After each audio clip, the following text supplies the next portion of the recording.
Muitíssimo obrigado, paz e bem, senador Paulo Paim, presidente dessa sessão, senhoras senadoras, senhores senadores, funcionários dessa casa, assessores, brasileiras, brasileiros que nos acompanham pelo trabalho exemplar da TV Senado, Rádio Senado, Agência Senado. Olha, eu confesso para todos vocês que estava até há pouco tempo lá na CPMI, que hoje foi lido o relatório, após meses de trabalho da senadora, nossa colega Elisiane Gama, e eu confesso que fiquei muito impactado com a parcialidade do relatório. Senador Paulo Paim, eu fui a todas as sessões, 100% de presença desde o começo.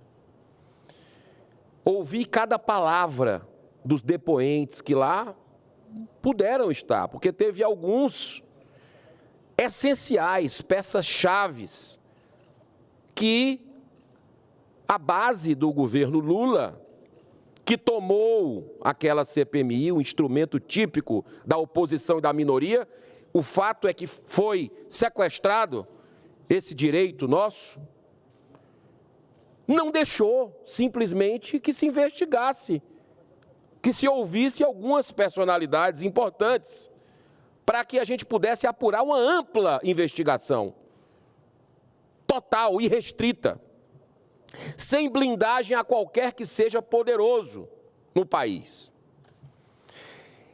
Eu esperava que o relatório, quando a coisa começa mal, termina mal. Eu esperava que viesse bem parcial.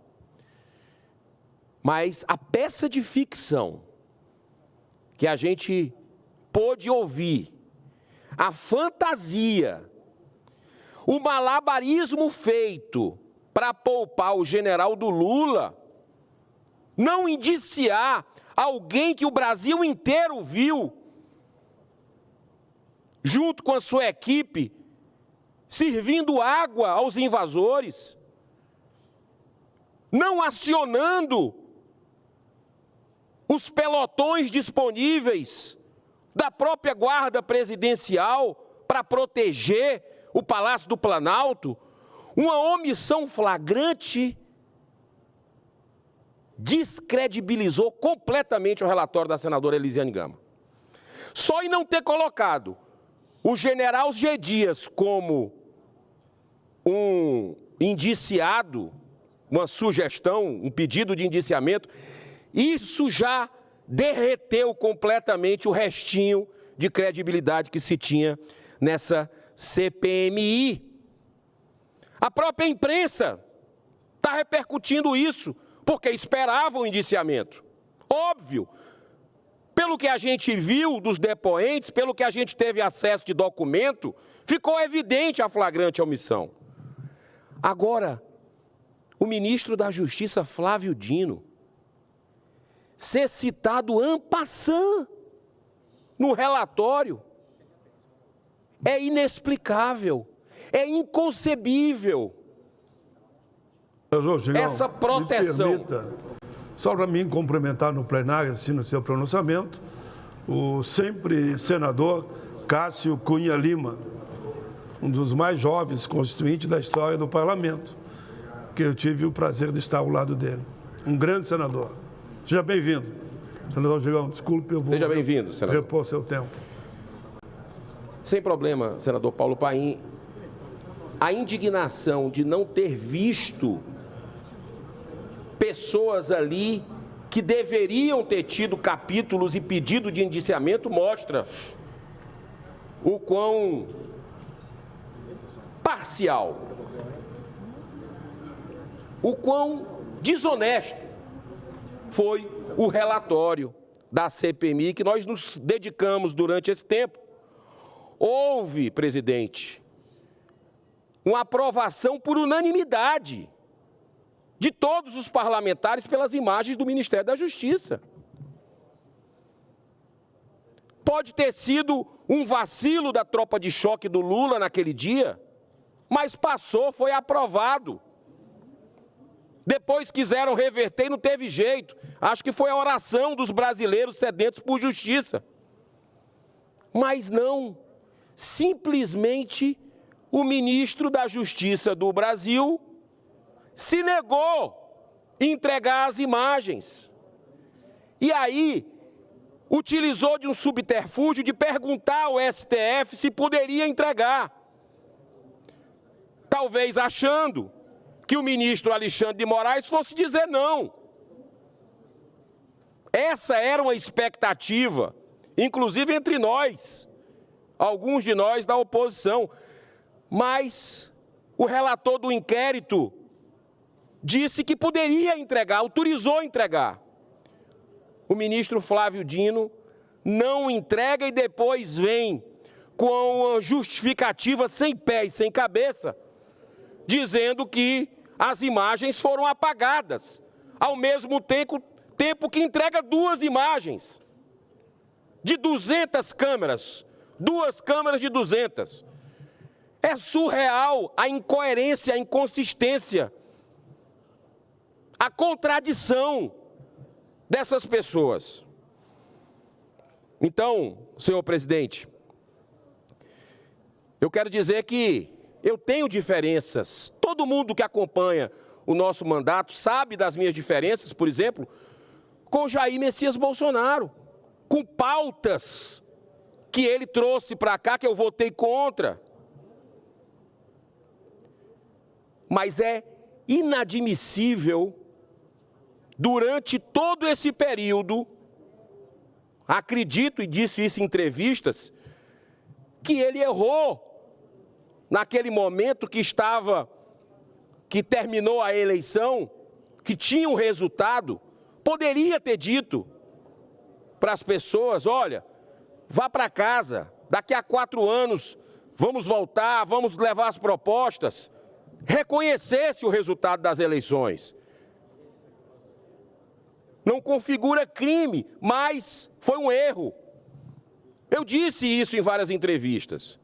Agora, indiciar o presidente, o ex-presidente, visto que por tudo que nós ouvimos dos depoentes que foram apertados, muitas vezes até pela base do Lula, humilhados, de forma forte, de forma descortês, e não citaram nenhum elo, nenhuma ilação com o ex-presidente, indiciar o ex-presidente é uma peça de vingança, de revanche política injusta. O Braga Neto, da mesma forma, ele nem sequer foi ouvido na CPMI e foi sugerido o indiciamento.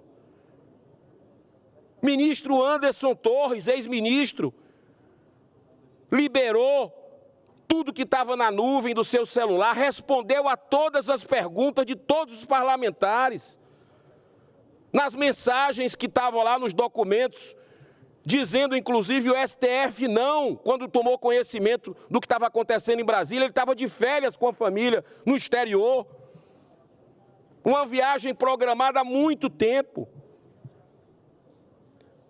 Tem um grande pacifista da humanidade, Martin Luther King, humanista, que diz o seguinte: uma injustiça em algum lugar é uma ameaça à justiça em todo lugar. Nós somos testemunhas de um relatório totalmente eivado pelo ódio. E isso perde o Brasil. Isso perde o processo de pacificação. É ir à desforra. É algo que fica olhando no retrovisor. E quanta gente inocente. Ontem eu apresentei a irmã Hilda aqui, estava orando lá no quartel durante todo esse tempo, pelo Brasil, preocupada com a família, com valores, com princípios. Tudo aquilo que essas pessoas estavam orando, acontecendo, elas preocupadas, orando, para que não acontecesse o desvirtuamento de valores, ataques à família. Tudo isso a gente está vendo nesse governo. E aqui, a irmã Hilda estava ontem, consideradas por muitos terroristas, ela e umas senhorazinhas com Bíblia enrolada com a bandeira do Brasil. Terrorismo é o que a gente está vendo no Hamas, que esse governo não condena com ênfase, não aceita, fica adorando pílula, fica com mensagem dúbia para a sociedade, comparando situações de defesa de Israel.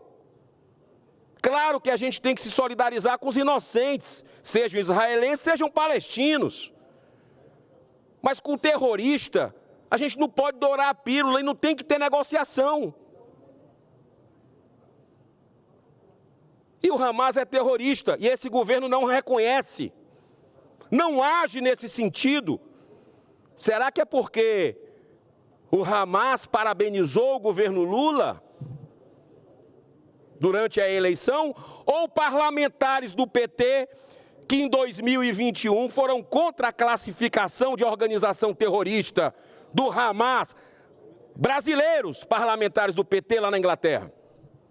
Enfim, presidente, muito obrigado pela oportunidade. Eu quero manifestar, deixar muito claro que injustiça nós não podemos tolerar, mas a verdade, mais cedo ou mais tarde, sempre triunfa. Vamos continuar em oração, continuar fazendo o nosso papel. As pessoas de bem, as pessoas de caráter, que têm realmente um compromisso da alma com a verdade, com o bom senso. E é isso que eu espero, sinceramente, com muita resiliência, com muita paciência, com muita fé e esperança, que ocorra no nosso país, dividido cada vez mais, de forma abissal, essa divisão por um governo revanchista, vingativo, que só olha para trás, além de ser um governo perdulário, que ataca a família, que ataca a vida. Deus abençoe a nossa nação, nos proteja a todos. Muito obrigado, senhor presidente. Senhor presidente. Obrigado, senador Eduardo Girão. Com a palavra pela ordem, senador Flávio Arnes.